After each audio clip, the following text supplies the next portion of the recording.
Hello, Betty Babes and Bows. Welcome to episode 12 of the official Betty Page podcast. I'm Tori Rodriguez here with my co-host Mark Morey and producer Ben. Hey, guys. Hey, Tori, how you doing? I'm doing great. How are y'all? Great. Having lots of fun. Good.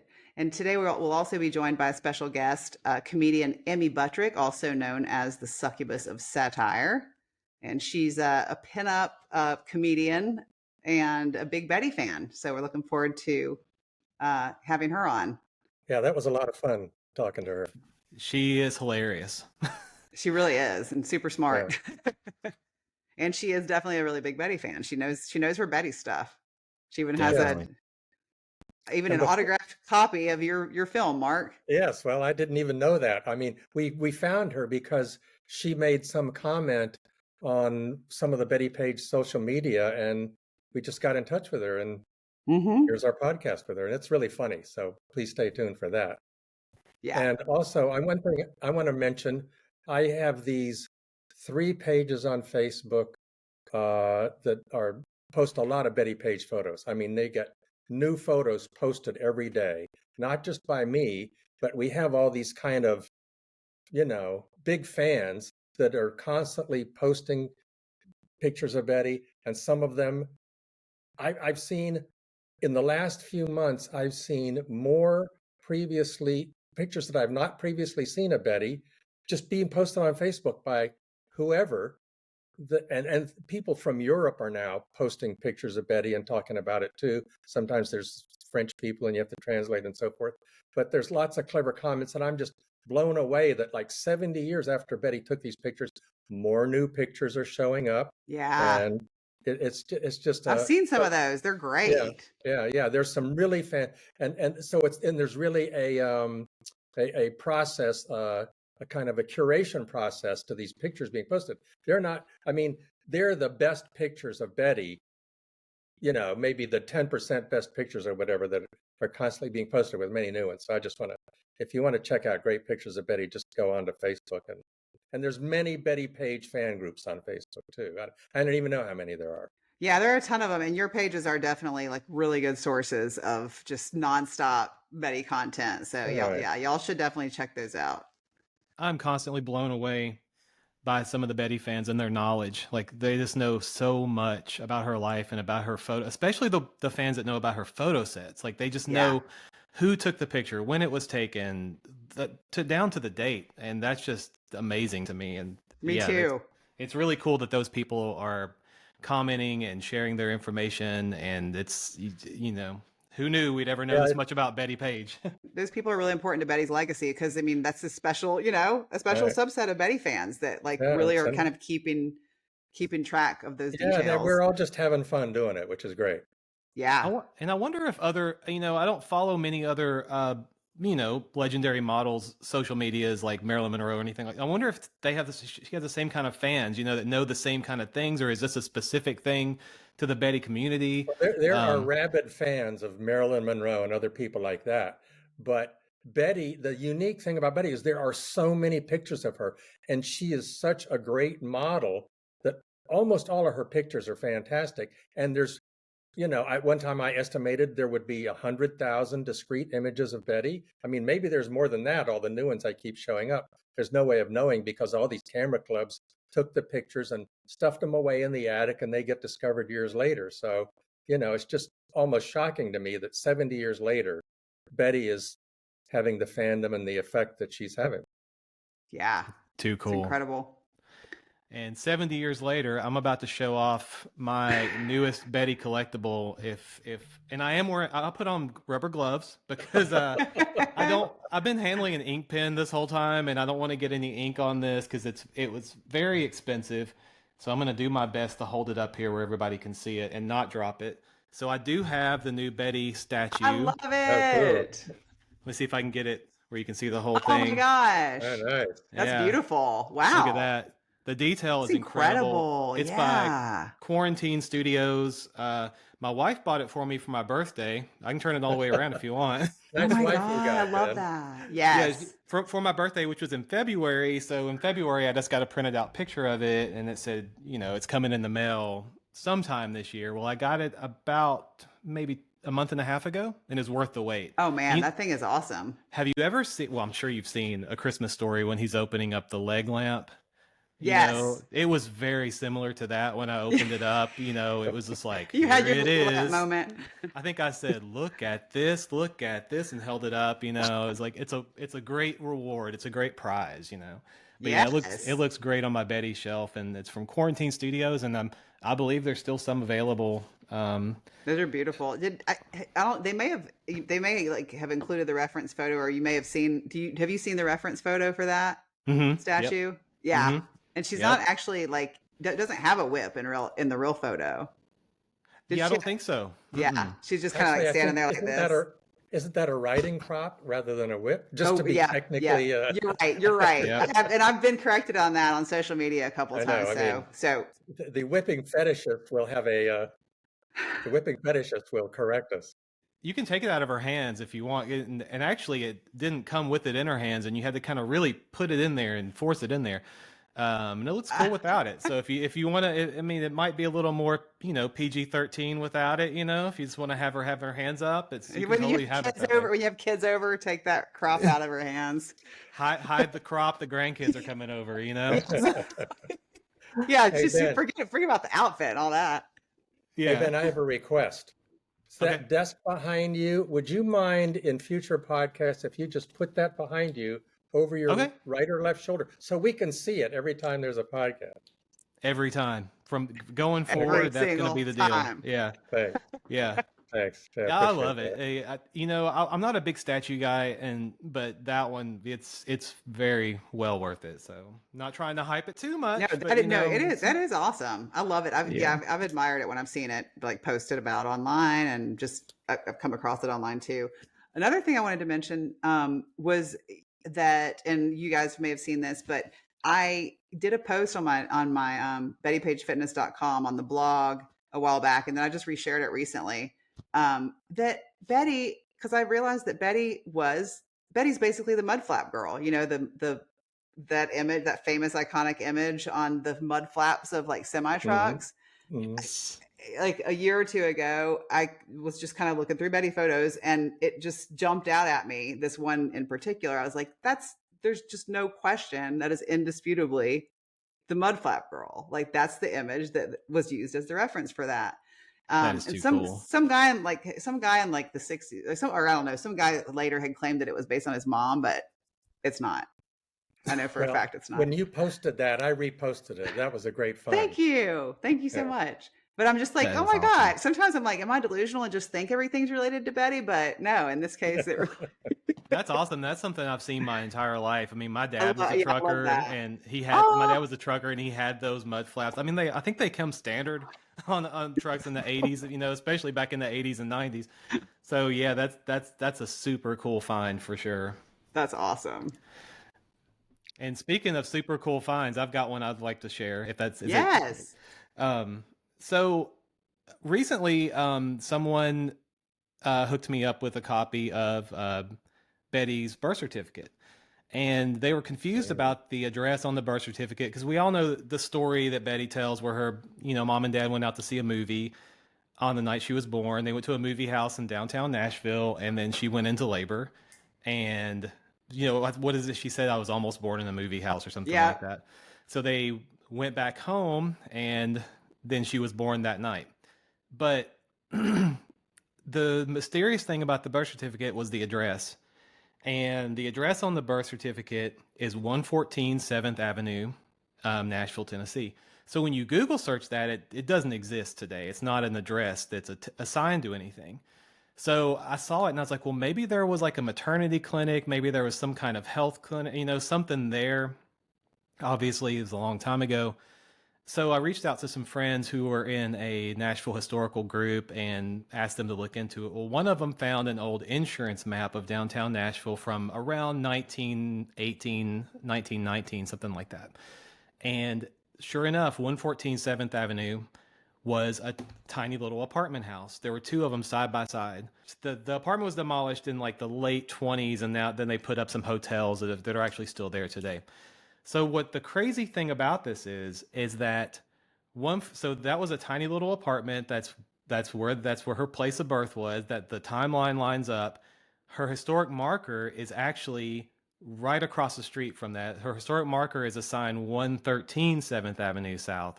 So that is a coincidence that I did not see coming. So it turns out that when the marker was dedicated on her 100th birthday, it was dedicated literally right across the street from where she was born. That's in an apartment. amazing. Amazing. Yeah. Yeah. I love it was that. kind of like one of those things where it all kind of clicked, and then the maps lined up, and the structures lined up, and it all kind of made sense. I was like, wow, so Yeah. that's where she was born, because that's, I don't know why they would put that address on the birth certificate if that wasn't where she was born. Right. And she said they lived somewhere downtown. It makes sense. It was a tiny little shotgun style apartment. Yeah, I thought that was super cool. So That's so cool. You're a real detective, man. I yeah, know. it's kind of like history detectives. Yeah. Yeah. But yeah, it was really cool that somebody shared the certificate with me, because I'd never seen it, and they was like, "Can you make sense of this address?" And when I Google searched the address, it didn't. It actually put it in the middle of Broadway. It's like, no, that can't be right. That's not where that is. But yeah, thank goodness that there's old insurance maps like archived online. Yeah. You can see like where structures used to be, But yeah, turns out That's so right cool. across the street. Yeah, pretty neat. Who knew?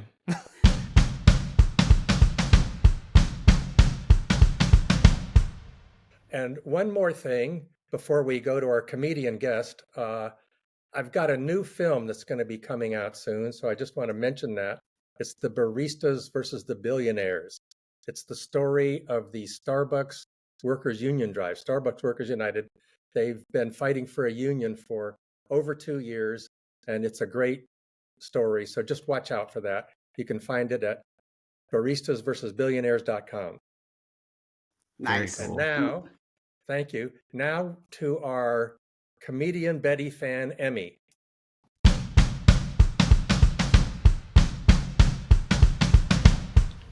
Hello, Betty Babes and Bows. Welcome to episode 12 of the official Betty Page podcast. I'm Tori Rodriguez here with my co-host Mark Morey and producer Ben, and our special guest, comedian Emmy Butrick. Hello. And Emmy is coming to us today fresh from headlining at a vegan festival. Yes. The Dayton Vegan Food and Drink Festival. Nice. I want to hear about this because I'm a vegan. So. Oh, very cool. Yeah, actually, I did this last year. They asked for me back, which, as for a performer, that's the biggest compliment that you can get, is a, hey, come back again this year. And last year I performed there. This year I also performed at Cincinnati's Veg Fest. I performed a half-hour-long set there as well. I do at one, I'm already a stand-up comedian. I've been a vegetarian since age 10. By the time I was 18, I was vegan. That was like 157 years ago. So yeah, it's good for the skin. And well preserved. Well preserved. And that's actually part of my shtick. I'm the succubus of satire. But yeah. I love that. I do it because it's like I was saying before we started, I don't think you would want to judge Christianity as a whole based upon with the Westboro Baptist Church. So, they're a little bit, So, same thing with most vegans. It's typically someone's had a bad interaction or someone had someone that was preachy to them and they felt judged and they felt turned off. And my mentality is, hey, we're a very diverse group. We come to it for many different reasons. Most of us have a huge sense of humor. And then especially now, it's like I had to pass Springfield on the way to Dayton, and that just writes itself. It was like everybody's there at the vegan festival because it's the one place we can guarantee that we're not eating anyone's pets this weekend in Ohio. The one place that was Fido-free. Perfect timing. Yeah, I was like, that's just a gift. I was like, you do that right before a vegan festival? Thank you. Like, that's why we're all here today. It's like, I want to go to a food festival in Ohio. Oh, wait a minute, it's in Ohio. Oh, I'd go to a vegan one. Hide the house pets. Yeah. House pet free with the vegans.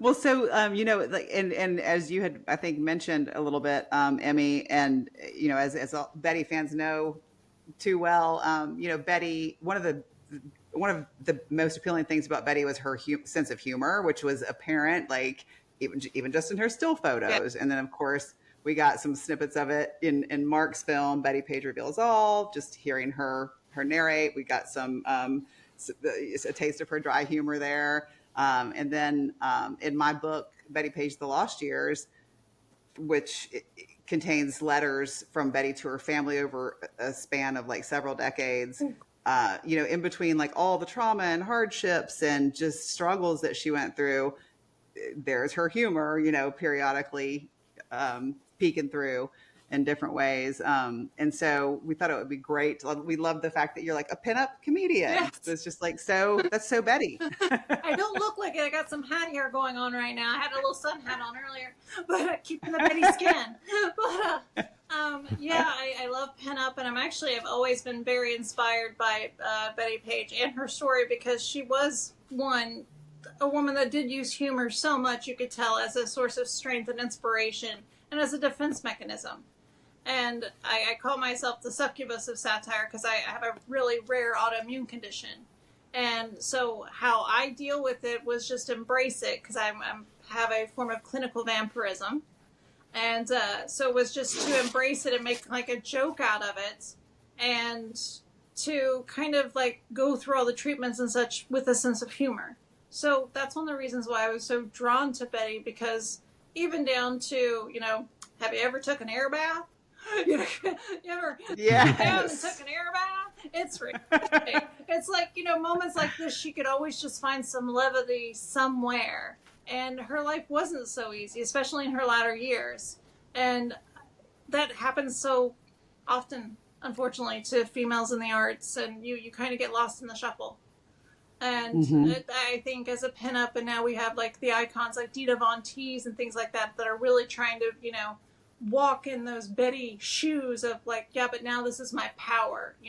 Nobody's going to take this. I monetize my own image. I own my own photos. I just find it very inspiring. Absolutely. And I like that. That was an interesting point you had about how she used humor as a defense mechanism. What are your thoughts on that? Tell me more. I think that's one of the best ways to use as a defense mechanism, just because in life and in just manners, I come from Appalachia. So we're the type of people that are going to say, bless your heart and things like that, when we really want to say, drop dead. So it's nice when you can use humor as a defense mechanism, because you have a way of making your point without necessarily being a bully or preaching to someone. You still have a way of standing up for yourself with witticism, kind of like in a Mae West kind of way.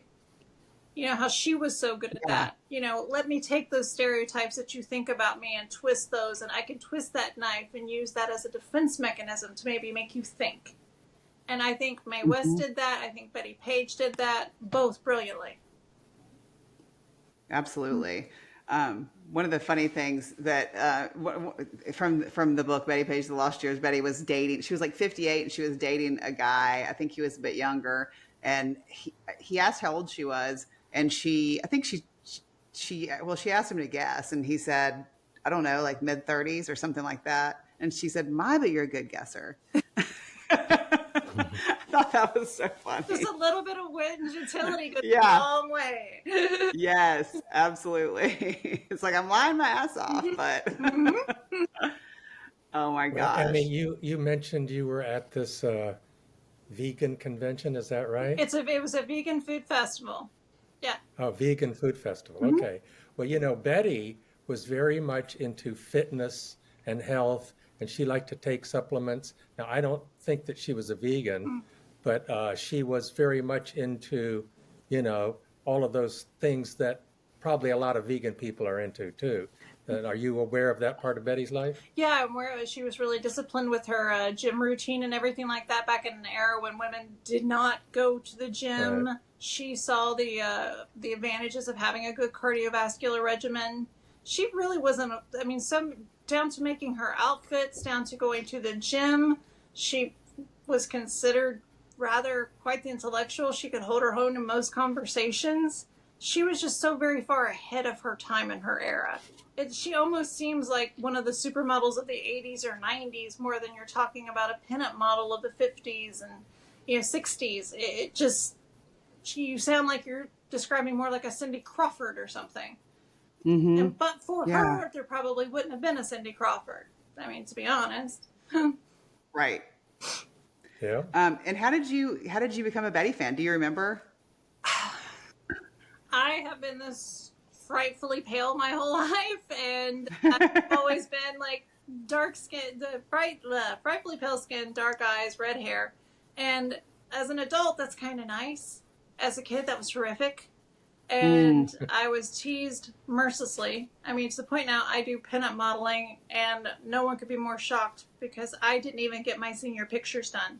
I was so convinced and so bullied, I thought I was homely. And my mom and my grandmother was always trying to convince me, oh, you're insane. And by showing me old films of old Hollywood and showing me, like, look, you look like this. It's just a different era.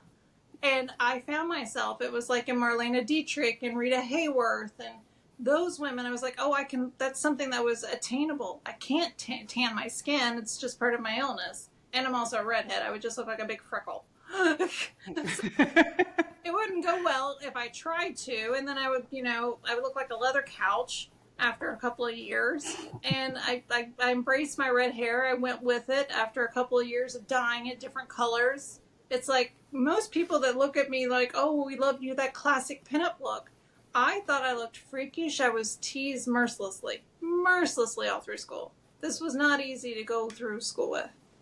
So it just, please, if you get nothing else from this podcast, forget people's perceptions and opinions of you. They mean nothing. Absolutely nothing. That's interesting because that's something that's fairly common for women who are Betty fans to like that kind of resonates with them. Like she was completely unique, one of a kind. She wasn't the norm in terms of models, and yet here she is, this huge icon and legend who's just celebrated around the world.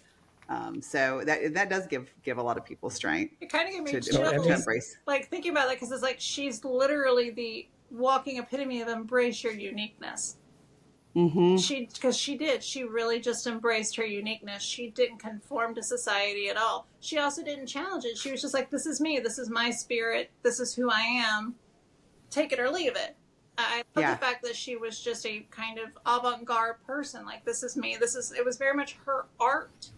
I don't know if she saw it that way. I think it was just part of her, but it was such a profound art form. So are you saying, Emmy, that you identifying with Betty is part of how you overcame this childhood trauma? Because several women I talked to, that was their story. Oh, definitely. Being able to look at pinup modeling and to see women that you could actually, that had curves. I developed early in school, and to see women that had natural curves that did not look like they were starving. No hatred to any of Kate Moss or anything like that. They're lovely women, but I was never going to achieve that, what they called heroin chic ballerina figure.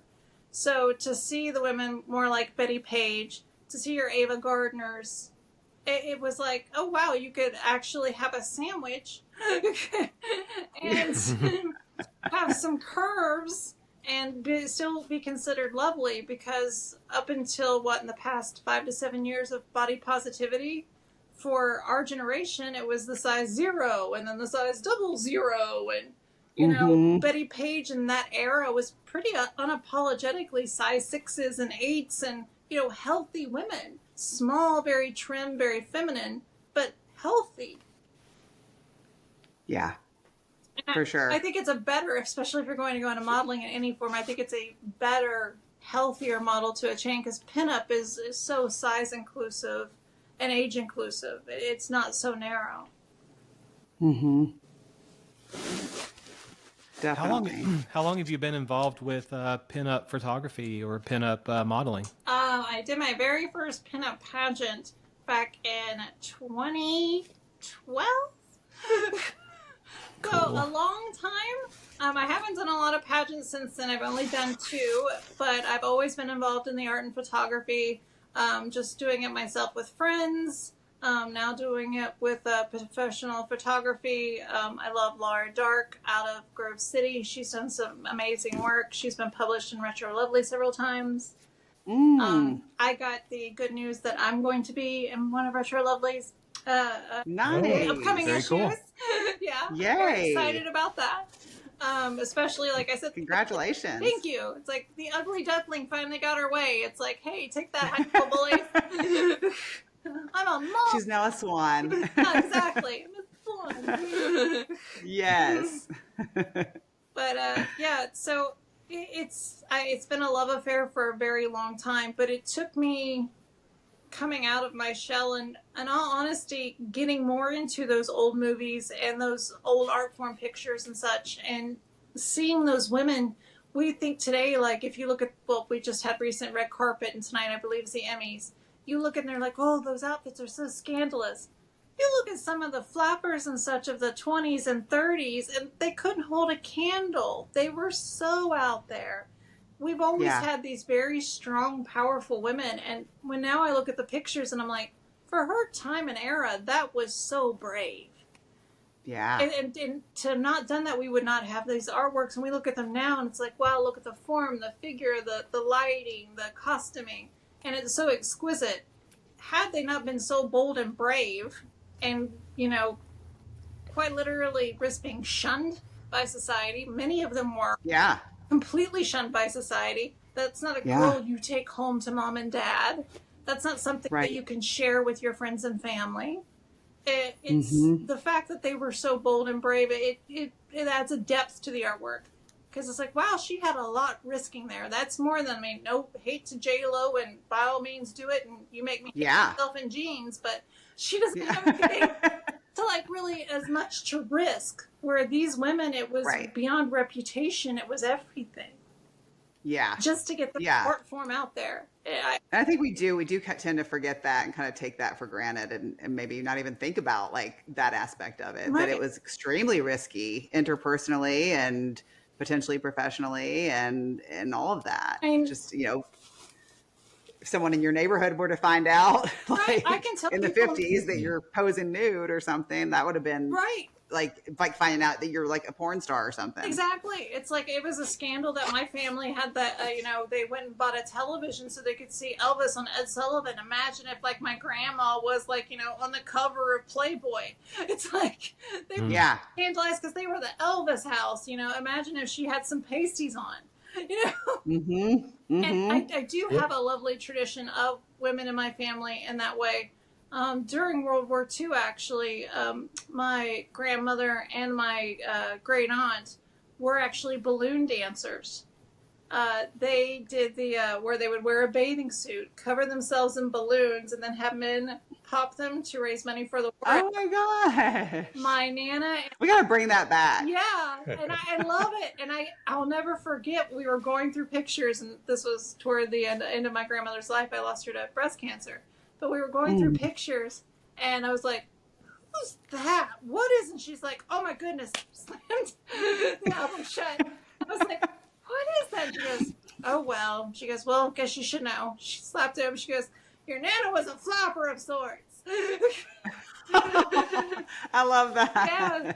And I was like, who's with you? And she's like, that's your aunt. Oh, and so I got your Aunt Ruth. Oh my gosh. Oh, I'm so happy that you got to see that. Yeah, me too. It's like, that was an aspect I never knew of her. She was very prim and proper and put us through to cotillion school and everything. So to see her covered in balloons like this, and a still photo, just all dramatic. Yeah. Oh, it was the best thing ever. So that kind of, like, having to conceal those things, it reminds me of how Betty with her husband Harry Lear, like, he didn't even know that she had been a model at all until I think the story goes, right, Mark, that like they were in a gift shop or something. And he saw he saw her picture postcard. on a postcard, and he looks at the picture and he looks at her, and he finally realizes that's her. That's a really funny story.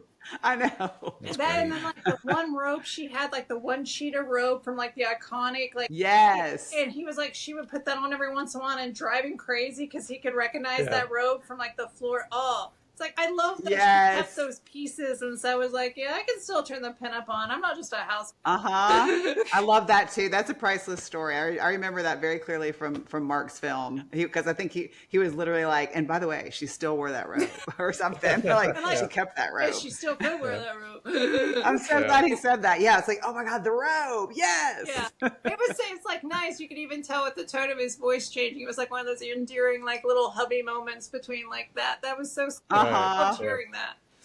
That was It really super helped sweet. humanize her. Your movie was so great. I loved it, but I mean, that so helped humanize her. Like hearing his stories about her and everything. It's just how she was as a wife and how she was. You know, it was like she was lovely and healthy, but she wasn't anyone I would see as a model. She was just your average girl when I met her, and how she was so remarkable before then, and just hit it. Right. Well, I think it's that really was interesting. Betty's lack of ego, and you were talking about Betty being a pioneer. I don't think that's the word you used, but I don't think Betty thought of herself as brave. She was so, I don't know, confident in herself without any ego about it, that she just was who she was, and it happened to be something different that, a lot of people were attracted to, but it's not like she had to like struggle with herself. Oh, I'm going to be brave. She just was being herself.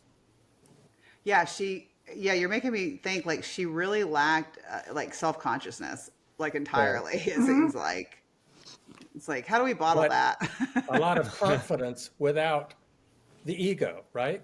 Yeah. And Yeah. I relate to that as a comedian because that's what you have to have. You have to have enough confidence and enough ego to be on the stage, but also enough ego to realize where I also do improv comedy. Where I do improv, they have control of me. When I do stand-up, a heckler, if I'm not on my game, can take control. So you can't have ego into it. You have to be able, okay, I've got to have enough ego to get up there and be like, I can get up here and command this audience, take this microphone. But it can't be, I'm going to preach at you and I'm going to tell you how to live, because you have hecklers. People there can start screaming, and they do. You have to be able to navigate that and such, so you have to check your ego. Otherwise, especially as a female comic, you're not going to make it, because the audience can smell phony on you in a heartbeat.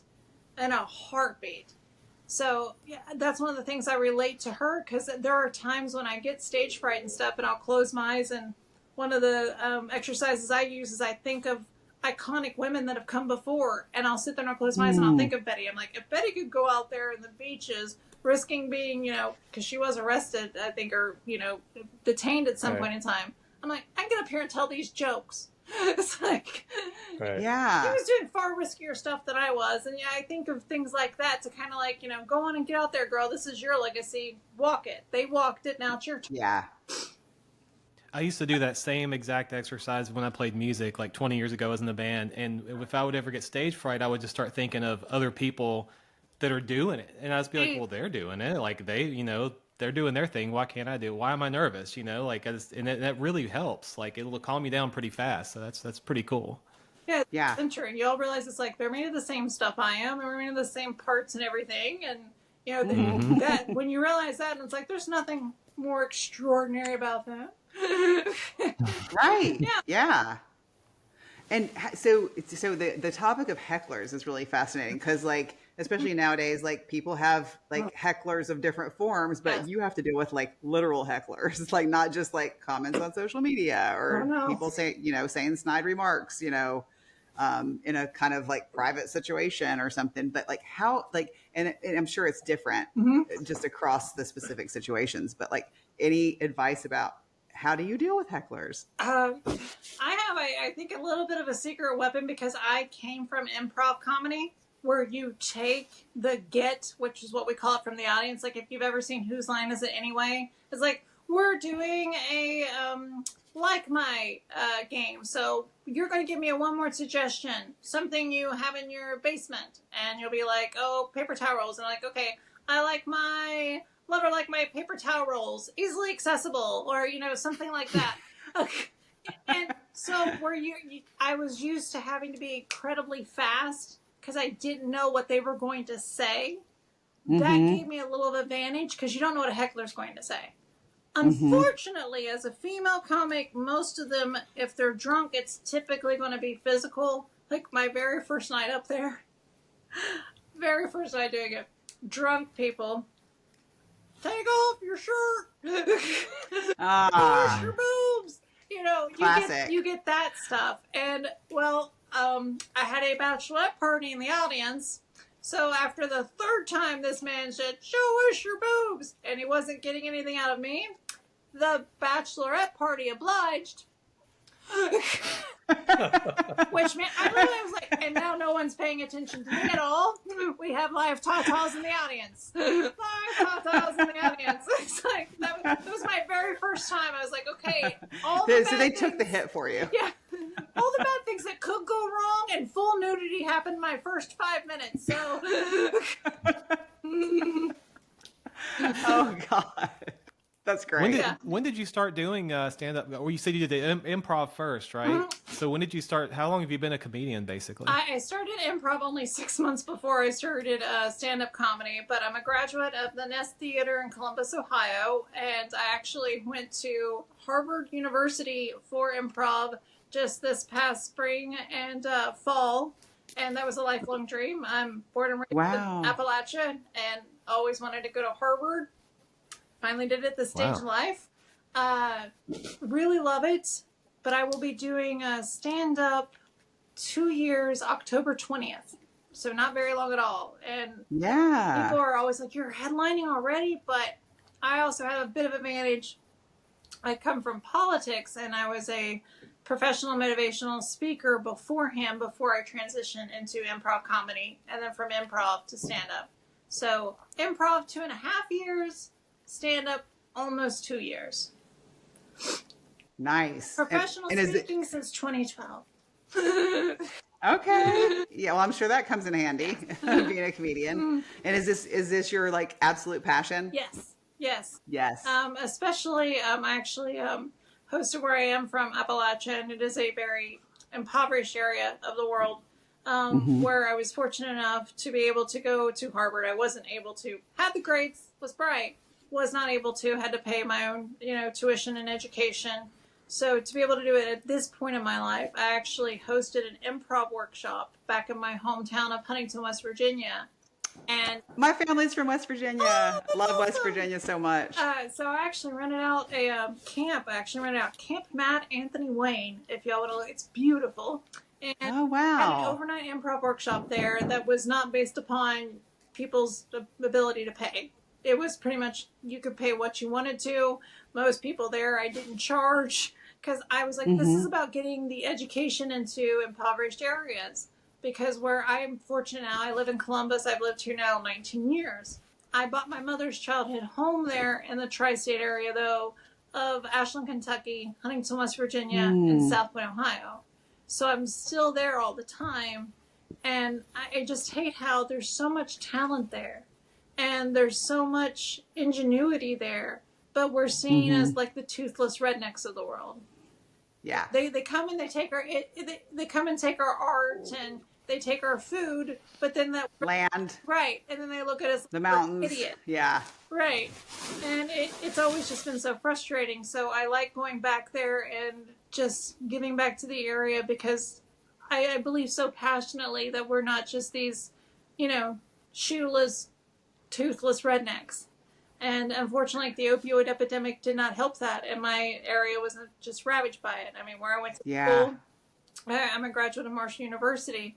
Huntington, West Virginia is where it's located. That was the overdose capital of the United States. We're coming out of the opioid epidemic there. And if you want to be a comedian that plays larger cities, like I just sold out Governor's Comedy Club in Long Island. I just played the Copacabana last month. We completely packed the house. I'm playing, amazing. I did the headlining of a brand new comedy club in Manchester, Vermont in June. So if you want to play those, you have to be able to have improv skills. Stand-up comedy is one thing. Improv is actually theater. And the more effortless it looks, there's more theater rules there. It's way more than just yes and. It takes you like a year and a half to like really learn the theater rules and regiments behind improv to actually start performing it on a regular basis.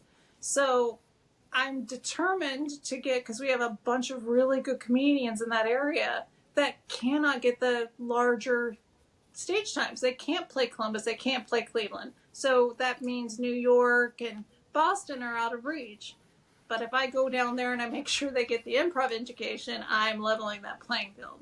So Yeah. they can go and play any stage, be comfortable anywhere they want to. That's amazing. That's really important work. Thank you for doing that.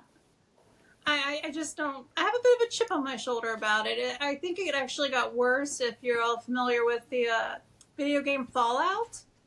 Yes. No, I'm not. It's like a dystopian hellscape. And where I went as a kid to play, Camden Park, is where... I've been there many times. Well, it is now featured in Fallout as the dystopian hellscape. Wow. Like, that's my hometown, and you're just making us look like we're a bunch of disgusting rednecks and, like, this forgotten wasteland. And I'm like, that place is still up and running, and you can still get a really good corn dog there. Not that I would. But you could. Can if you want to. Can if you want to.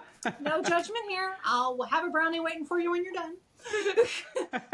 But it just made me so angry because I was like, oh yeah, I get the joke and such, but we do have, like, my mother happened to just have gone to school with Diane, otherwise known as Naomi from the Judds. My brother happened to have gone to school with Billy Ray Cyrus. It's like we're known for our artists and such like that, but at the same time, we're the laughingstock of the country? I don't think so. Yeah. So I like it anytime I can do something like that to just make it to where, yeah, if we speak with an accent or if we're from that area of the country, don't count us out. Right. Right. The people of Appalachia are really just, I think, just very unique and like, just like I always say, like, I just always get like tough and sweet. Like that's how I kind of describe it. And like, and super funny, like love to just make a joke of everything. Yes. That's why. So that's very fitting for you to be from there. Yeah. I mean, to me, it's like, it's an embarrassment of riches because you don't get people that have gone through hardships and have survived through the opioid epidemic and kept their houses and stayed there and educated their kids and kept their kids off that stuff.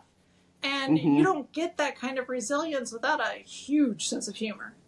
You don't. Yeah. And so when I go there and there are stand-ups there, we actually had a lady that was on the Parkersburg City Council there too, because I would recommend improv for anyone that just wants to work on, you know, poise or confidence or something, because it takes you completely out of your comfort zone. It also helps with neuroplasticity of the brain, helps keep things up there nice and bright and firing. Been known to potentially stave off dementia. Wow. So, yeah, where you do improv exercises, it's so outside of your daily norm of your routine.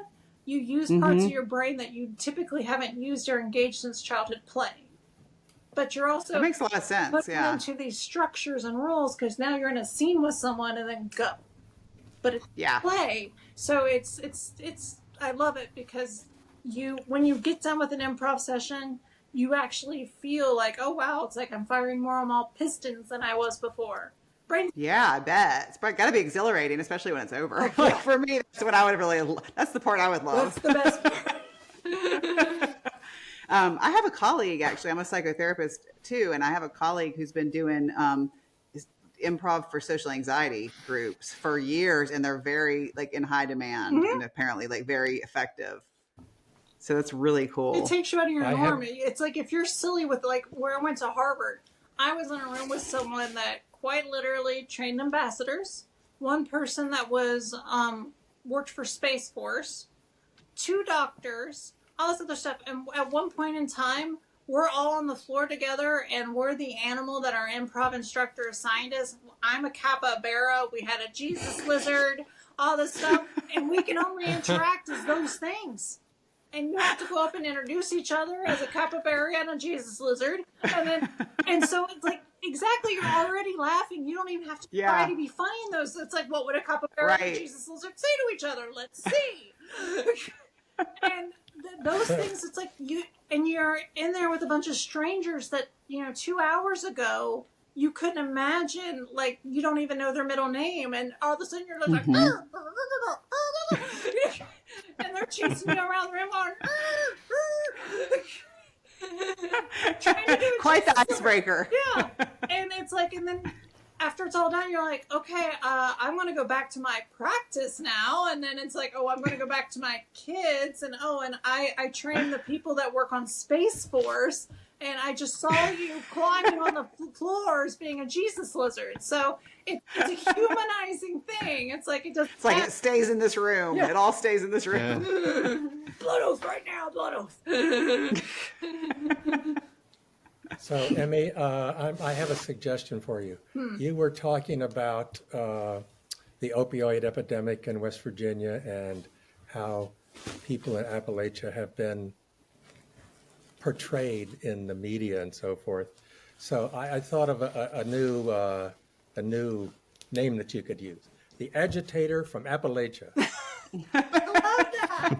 Oh, I love that. That's really good. I may borrow that with permission. There you go. No, it's my gift to you. Oh, wait, thank you. I will definitely. I love that. I love that. That's very good. Emmy, I'm super curious. Did you come from, like, was your family really funny? Like, did you guys cut up at the dinner table? Because I know when it comes to Betty, I've heard stories about her mom, Edna, being quite the cut up, and I'm sure Mark knows a lot about that. But so, yeah, I mean, what were you different from your family? Were you the outcast, or were you all just cutting up all the time? I'm very, very fortunate. I was raised in a very funny family. Nice. I actually saved my allowance money when I was 14 years old to go see George Carlin. And I say that because love George. I say I was raised right because I'm 14. My parents knew what I was doing and they dropped me off. Nice. Go, Mom and Dad. And I was actually fortunate enough to see him at 14. And then by the time I was 17, I had like a little job and such like that. I was able to buy the tickets myself. But we always had, Dad always had prior albums going on in the background. Cosby before he was family friendly. It's like everyone, now we just know he's a monster. But before the Cosby Show, he was not. He was up there with Pryor and everything. He was quite blue. Interesting. I didn't know that. Yeah, he was quite blue in his original work. My dad had those kind of albums and such around. So as kids, when he was at work, we would sneak and listen to them, like, ooh, listen to the dirty words. And we always had that fun family. And my dad's very hardworking, didn't give himself a lot of thrills or anything. But one of the things he always made sure we had was a subscription to HBO, because every single Friday he was going to see what that stand-up spotlight special was going to be. He was going to watch those stand-up comedians, and he always did it with us.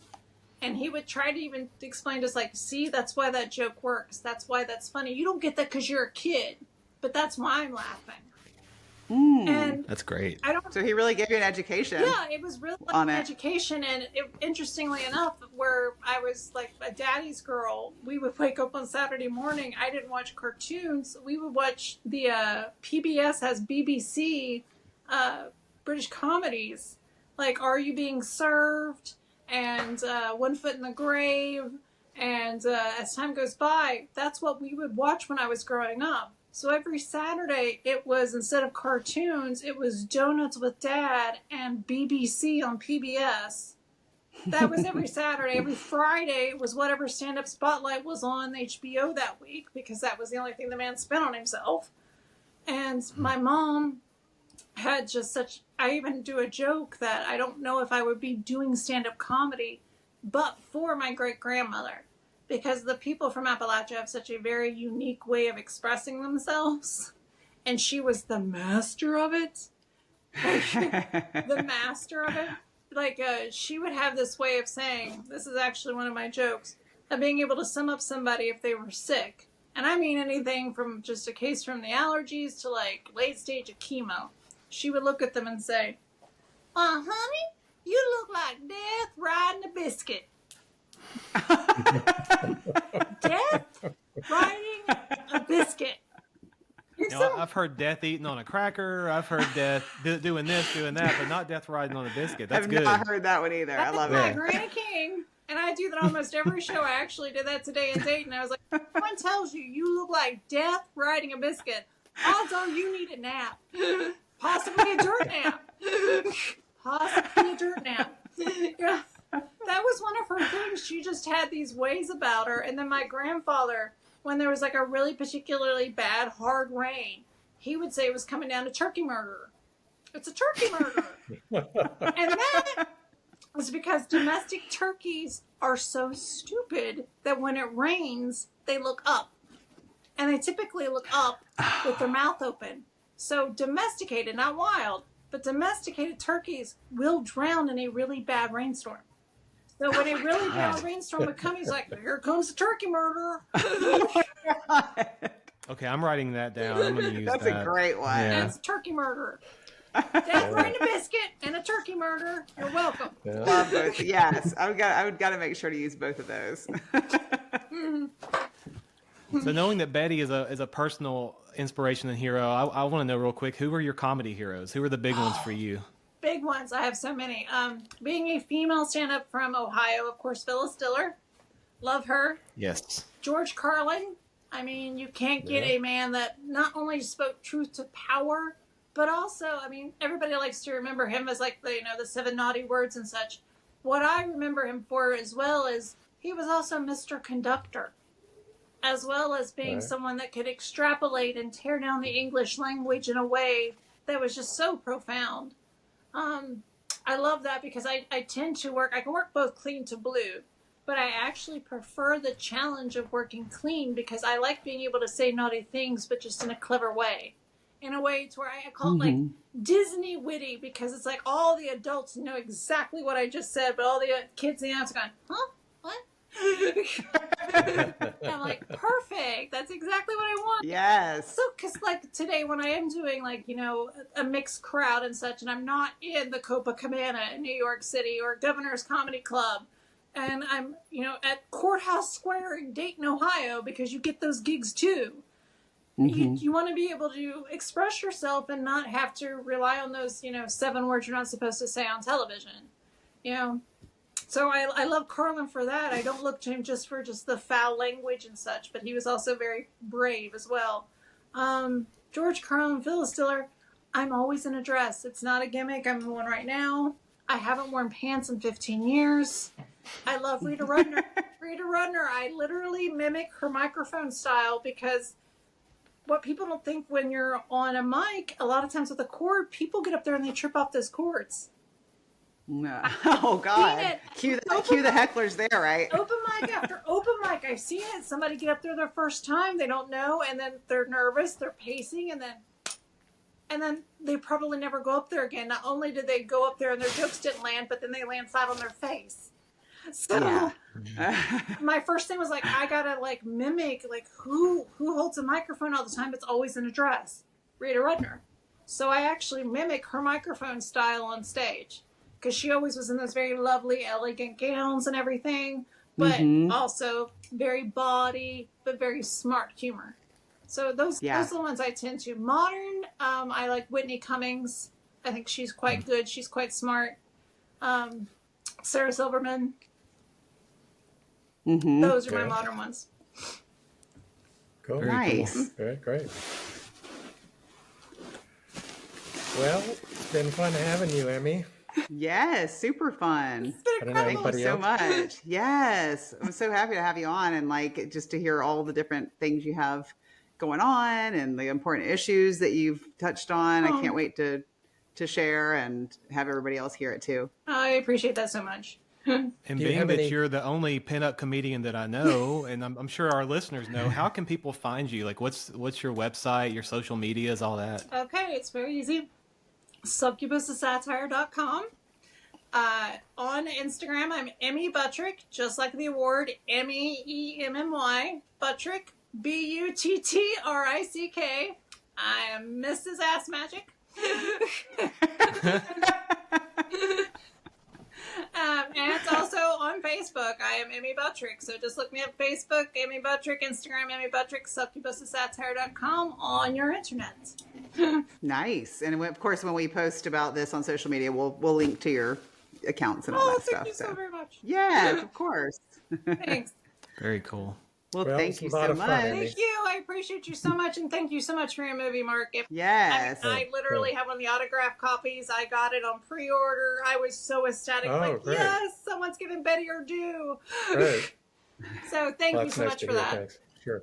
Thank you. I'm looking forward to following your career. It Oh. sounds like it's definitely promising. Sure to blow up. I hope so. even more. Hope so. Thank you. Yes. Bye-bye. Thank you. Thanks, Amy. Bye.